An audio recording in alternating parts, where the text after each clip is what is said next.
За сайн уу ааваа ээжээ энэ хүүхэлдгээрээ дамжуулан үр хүүхдүүд нь ачтын занар нь нэг сэтгэл нэг зүрхээр аавдаа өөдөө төрсөн өдрийн гал халуун баярын мэндийг хүргэж байна.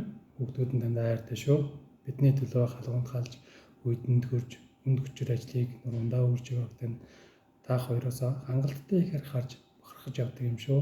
Ааваа ээжээ та хоёрын заримдаа ядарч сэтгэлээр унах үедээ өөр хүүхдийнхээ төлөө дахин босож тэмцэж байгааг харж үлгэр дуурайл авдаг юм шүү.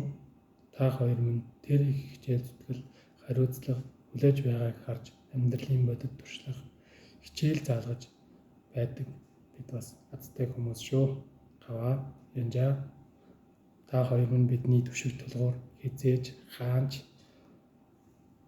байсан хамгийн найдвартай ард талман болж байдагт баярлалаа. Та хоёрынхоо хөдөлмөр ийм хүчээр бид дулаан гэрд амьдарч юунд санаа зовлтгүй сурч боловсрч хөгжиж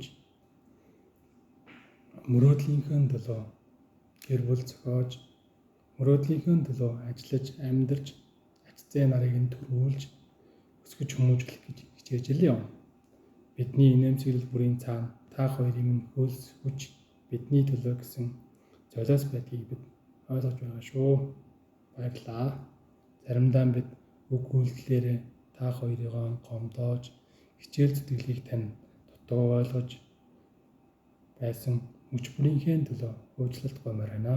Аваа ээжээ бидний зүрхэнд хамгийн хүчрхэг хамгийн агуу хүмүүс бол та хоёр минь юм шүү дээ. Өөр хүүхдүүд нь хэн төлөө хийсэн бүхэнд баярлалаа. Аваа ээжээ хайртай шүү хүүхдүүдээс.